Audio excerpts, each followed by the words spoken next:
Bom dia, meus amores! Vamos a mais uma semana de estudos? Hoje a aula é de ciências e iremos estudar sobre a saúde e o meio ambiente.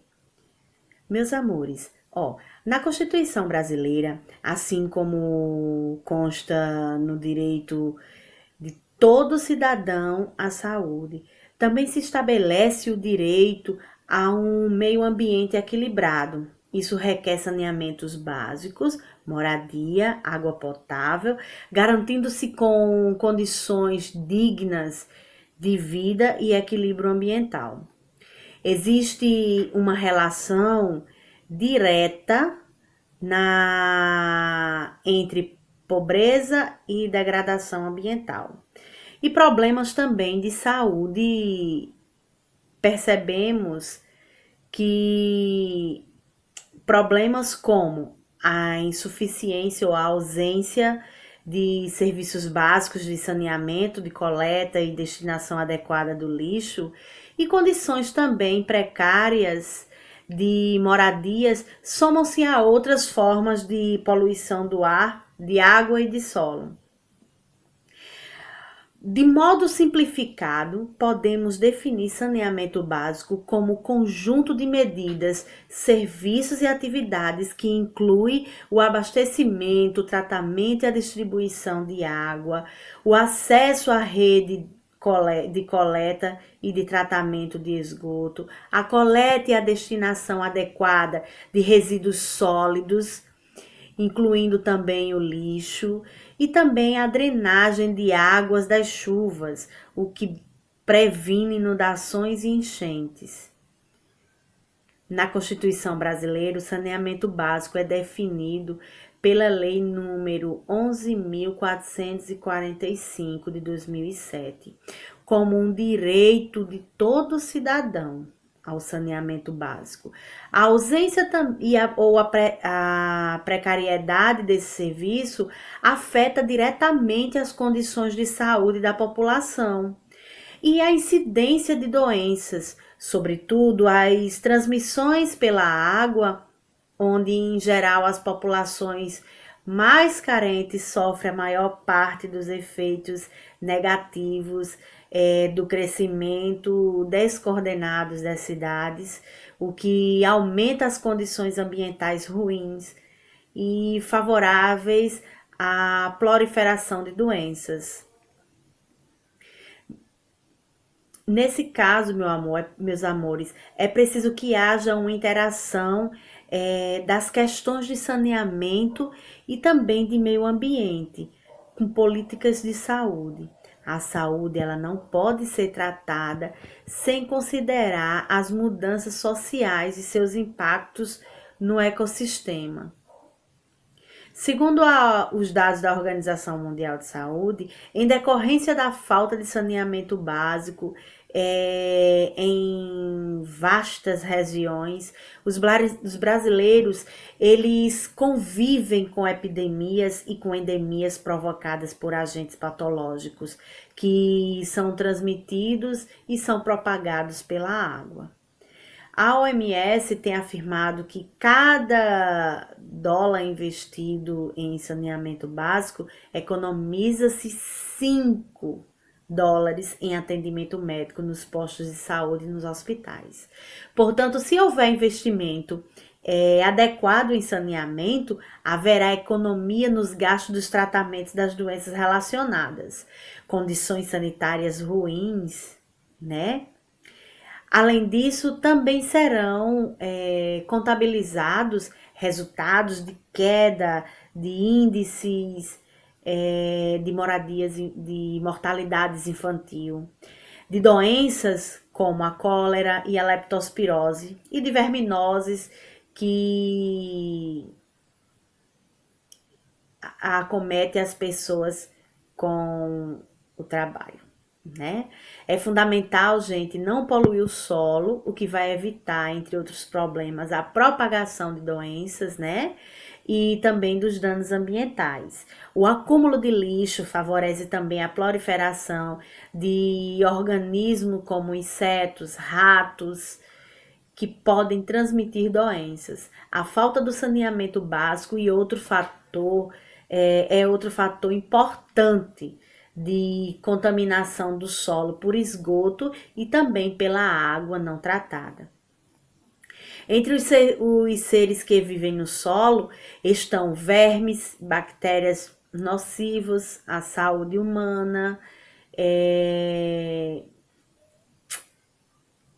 veremos outros exemplos de doenças relacionadas à contaminação da água e do solo, certo? E também situação muito comum como a falta do saneamento básico adequado.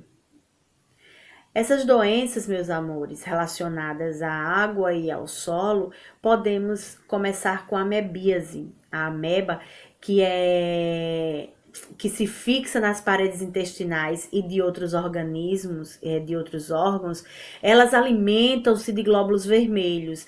Os glóbulos vermelhos, meus amores, são tipos de células do sangue, certo?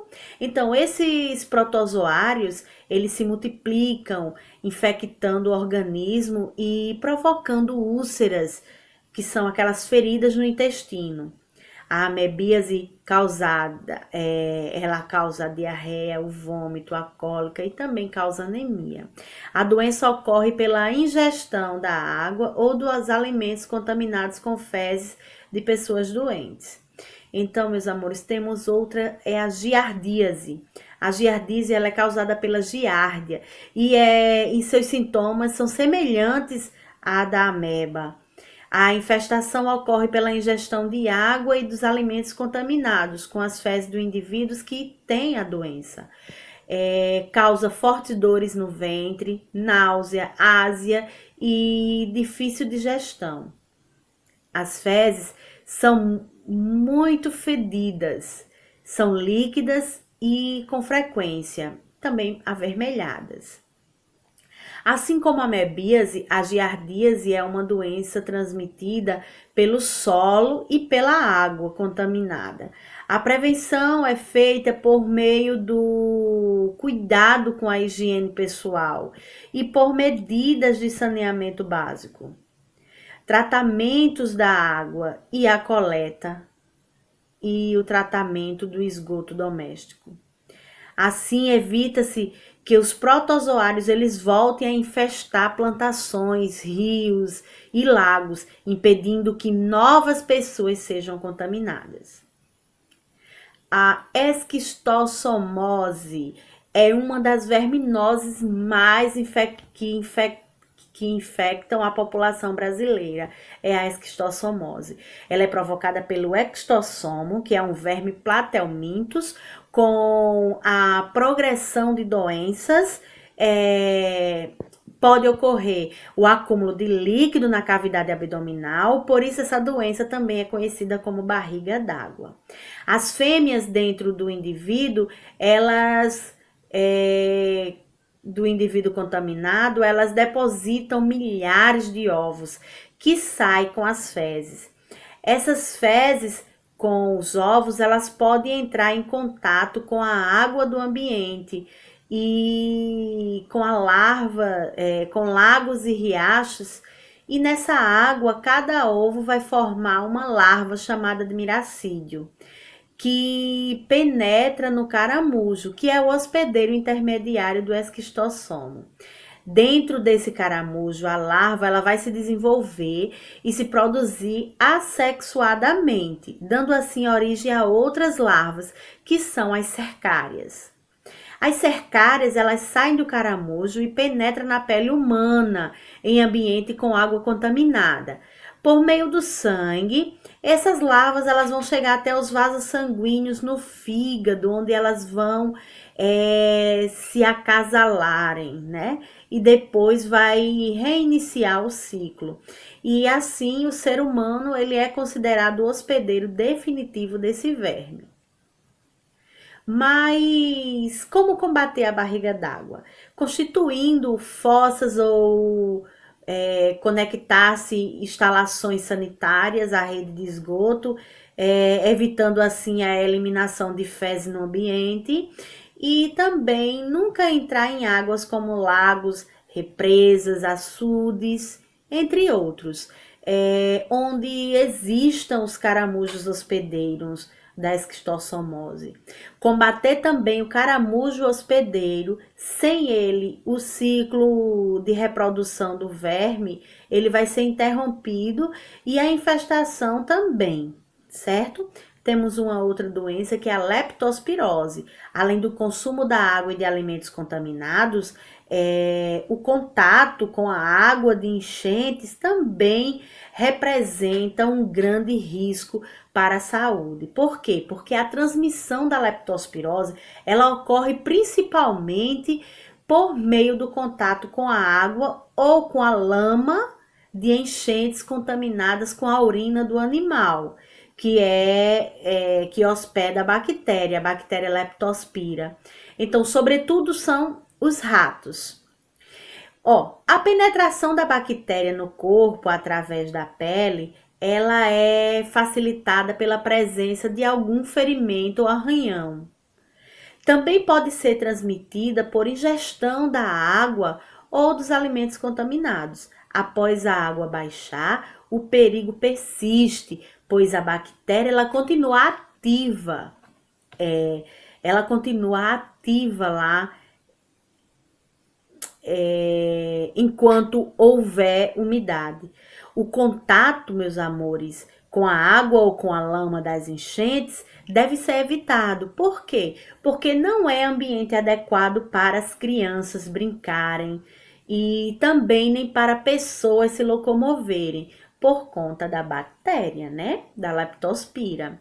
A prevenção, meus amores, inclui os cuidados ambientais, como o saneamento básico, o abastecimento de água, a coleta de lixo e de esgoto, melhorias nas habitações humanas e controle de roedores.